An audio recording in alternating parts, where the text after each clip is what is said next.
All of us who are aware of the Mahabharata are also aware of this brave Arjuna, of the valiant Karna, the wise Bhishma Pitama, and of course Shri Krishna. But there is one brave warrior whose story is untold, and I want to talk about him today. Barbarik. He could have ended the war in one day. Let's understand a little bit more about his story. Barbarik was the son of Ghatotkacha and the grandson of Bhima. He was quite strong like his ancestors, but also was trained on divine warfare. He was blessed by Lord Shiva himself, who had given him 3 arrows. One would mark all the enemy, the second would pierce all the enemy and kill them, and the third would bring the arrows back into the quiver. He was strong, he was invincible. He could end the war within a day. When he decided to leave for Kurukshetra, he made a vow to his mother. He told his mother that he would fight on behalf of the weaker side. This was a noble vow, but also a very dangerous one. Think about it.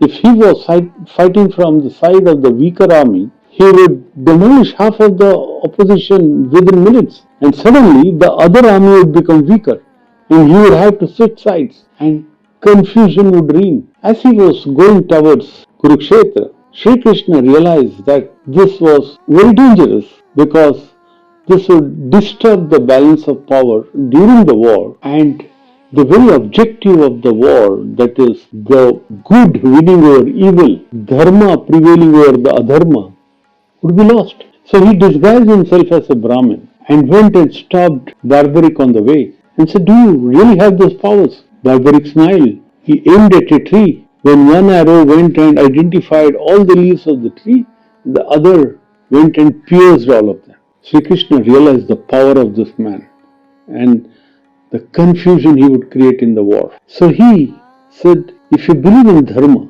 and if you want Dharma to prevail, then I want one Guru Dakshina. I want your head as Dakshina for me. Barbarik didn't even take a second. He bent and severed his head. Sri Krishna took that severed head of Barbarik and put it on a mountain which overlooked the Kurukshetra. As the battle went on and it ended, the Pandavas came and asked Barbarik's head, "Who do you think was the most bravest in the battlefield today, in this battle?" And Barbarik said, "In all the people who were fighting, in all the weapons that were being used, in all the different strategies that were being used, I could see only one warrior. That was Sri Krishna."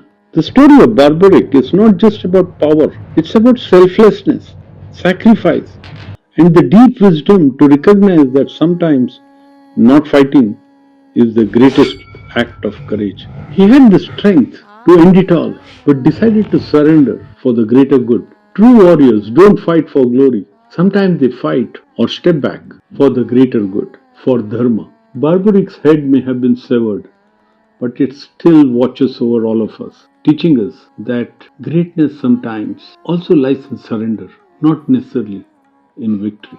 Till the next time, stay unstoppable.